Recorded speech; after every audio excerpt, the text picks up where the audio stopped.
What's going on, guys? Basic here, and welcome to the first video in a series that I'm calling Basic Training. I'm going to be making one video for every track in the game where I break down what's going on in high-level time trials. If you're already a world record contender, these videos probably aren't going to be much use to you. But if you're finding yourself scratching your head wondering just what the hell the world record contenders are actually doing, hopefully these videos will provide some useful context for you. The way that these videos are going to work is that I'm going to start with a recommended build. Usually this will be based on the world record ghost, but sometimes I'll be recommending something a little bit different, and I'll explain when that actually happens.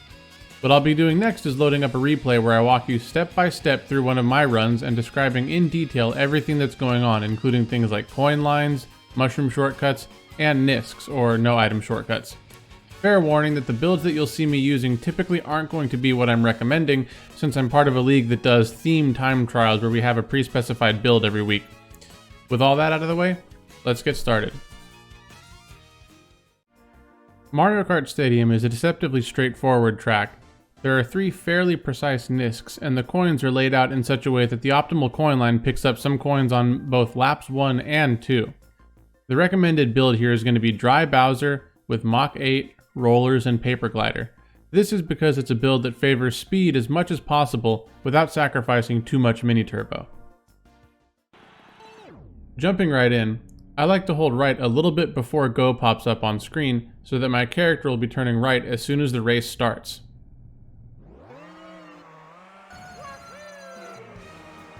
This will allow me to build a better racing line for the first turn.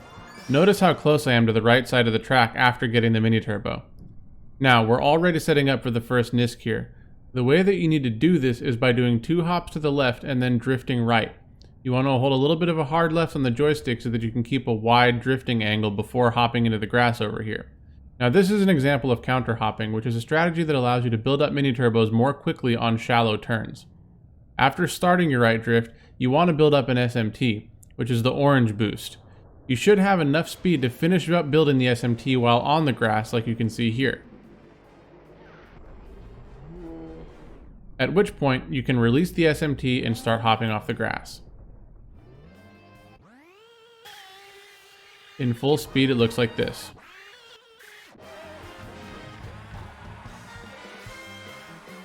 Now the goal here is to try and make sure your SMT doesn't run out before getting off the grass.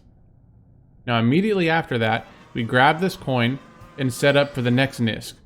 This one is somewhat annoying to learn, but with a bit of practice you should be able to get it fairly consistently. The idea here is to start a left drift right after you get past the little blue anti-grav pads, and hold the joystick hard right so that you can maintain a wide drifting angle for long enough to build up a mini turbo. You then release the mini turbo right about when you get to this white part of the barrier here. The most important thing is that you hop before you get to the grass, like you can see me do here.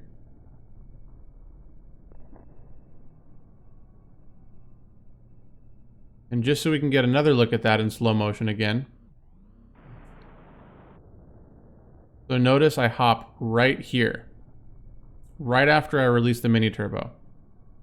Now with a lot of precision and a fair bit of luck, you should be able to almost fully clear the grass before the ramp. All you have to do is hop up onto the ramp and get the trick. The rest of lap 1 is pretty straightforward. You grab the 2 coins on the inner part of this turn, and then you grab the coins on the right hand side after the glider. Now, holding ZR before landing will allow you to immediately start a drift as soon as you land.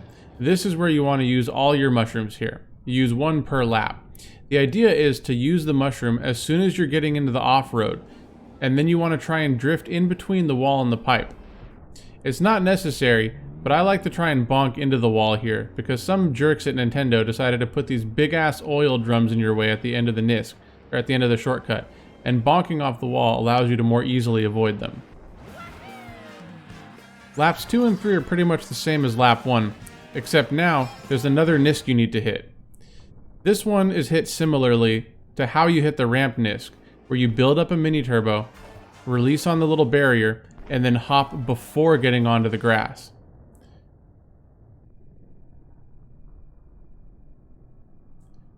The only other trick is that you need to hop as soon as you land on the grass here so that you can use the speed from the MT to start the next drift going at full speed.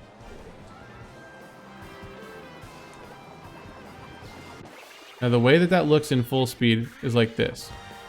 Notice how I don't lose very much speed at all after coming out of the NISC there. Now after that, it's just a matter of grabbing coins on the left hand side after the glider and repeating the mushroom cut.